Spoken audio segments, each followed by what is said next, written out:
ওই লোকে কিস্তি নিত 1,00,000 টাকা কিস্তি নিত। এখন ওই লোক কিস্তি দেওয়ান যায়নি।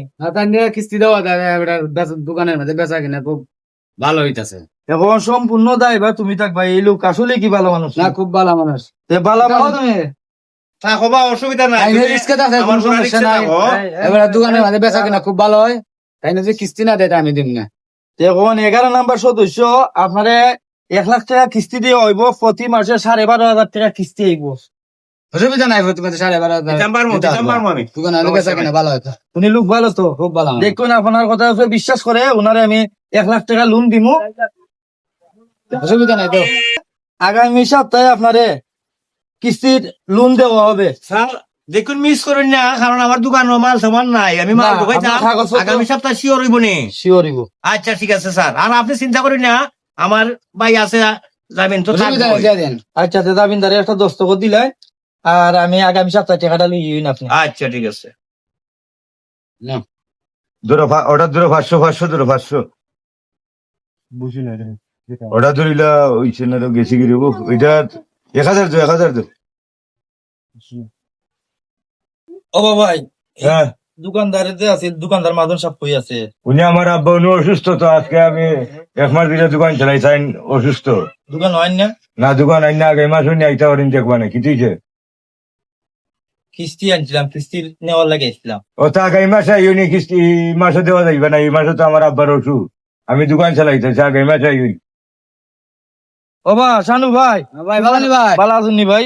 ভালো ভাই। এখন আমি গেছিলাম ওই যে আমরা একটা দোকানের মাঝে লোন দিতাম, তুমি একটা দাবি নাচলাই। হ্যাঁ, এখন আমি 1 মাস ধরে আমি দোকানের মাঝে যাইতাছি, দোকানে গিয়া ওই লোকটারে পাইতাছি না, একটা ছেলে পাইতাছি দোকানের মাঝে বসা, গিয়া দেখতাছি যে কইতাছে যে তার আব্বা নাকি ওষুধ। আরে তার বাবা আসলে অসুস্থ, 2-4 দিনের ভিতরে মনে হয় আইব। আমি গেছিলাম তার বাড়ি, দেখছি আসলে তার বাবা অসুস্থ। আইলে অসুবিধা নাই, রেডিয়া লইয়া দিয়ে দেন, কিছু গে বুঝে না তা। কিস্তি তো প্রথম থেকে দিছিলাম পর্যন্ত, এই পর্যন্ত কোনো আমি কিস্তি পাইনি। কিন্তু আমি তো আর জানি না, আচ্ছা অসুবিধা নাই, আমি মাত্র না তার বাপের লগে, তার বাপরা সুস্থ হইলে তো তুমি কিস্তি পাই লিবে না, সমস্যা নেই পাইবেন আপনি। আর একটা কথা কই তোমার, শুনুন, দোকানে দেখলাম যে 2টা ছেলে আছে বহাত, হ্যাঁ, শুনছি তার ছেলে ওই। দোকানদারের ছেলে এখানের মধ্যে, তো দেখলাম মোবাইলের মাঝে মনে হয় কোনো বাজে খেলার মাঝে আসক্ত হয়ে গেছি কি। আরে তার ছেলে তুই ধরেন না, খেলে না তার। আমি দেখেছি এই জায়গার মাঝে, এই কারণে কইলাম ভাই, পড়ার ছেলে, আমি এই ধরনের কথাটা হয় না।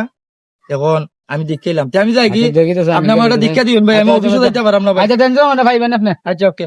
এখন আমার কিস্তিটা দিলেন, আমি তো কিস্তি দিলাম, এই পর্যন্ত আপনার কাছে কিস্তিটা পাইতাছি না। কিস্তি তো আমি তো বেটা আজকে 1 মাস ধরে আমার অসুখ, আমার দোকানে তো আমি না, আমার ফুলার কাছে টাকা পয়সা আছে। আচ্ছা দেখি ফুলা কিস্তি দিছে না।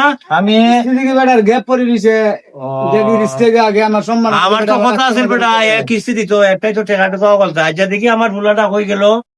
আমি তোমার বুলার কাছে দিছো কিছু, তোমার বুলাই অন্য বইয়া আইবেল খালে অফিসারে নিজের চোখে দেখে গেছে। এটা কি থাকো দোকানের মাঝে বউ সেটা অত বেদ দপ করলে দোকানের কলমাল তো আমার দোকান মাছ আমার নাই, আমার ফুলাটা হয়ে গেল।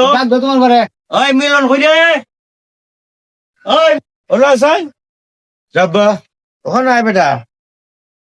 এখন এই যে আমি তো আছো কদিন ধরে অসুস্থ, এখন তুমি কিস্তি দিছো না অর্ডার? না, কিস্তি দিছি না, বেচা কিনি কম তো, আর ওই আমার দোকানে তো মাছ আমার খুঁজতে হয় না, আর টাকা টুকা তো কত তোর কাছে জমা, আর কিস্তি দিলে না? দোকানে বেচা কিনি কম, ভাল্লাই দিছি না। বেচা বিক্রি কম, আমার দোকান তো মাল নাই বেটা, আর খেস টাকা যা আছিল। আর খেলে তোমার ভাই, এটা কি থাকো তোমার ভাই অফিসারে নিজের চোখে দেখে গেছে মিয়া। তোমার সম্মানের কারণে আমি রিস্কে থাকলাম, তোমার দোকানটা বালা কিনে বেচা কিনে হয় দেখা কিস্তি রিস্কে আমি গেলাম। আর তোমার ঘরে বউ আইছে, তোমার আমি তোরে বড় লোক বানাইবার লাগি লোন তুললা দোকানে মাল হারাইছি, আর ওই টাকা মাল বেচে বেচে তুই জোয়া গেল। তোর মতো ফুল আনতে আমার দরকার নাই, বলো না বা আমি আমার দোকান আমি আমার বাড়ি থেকে খবর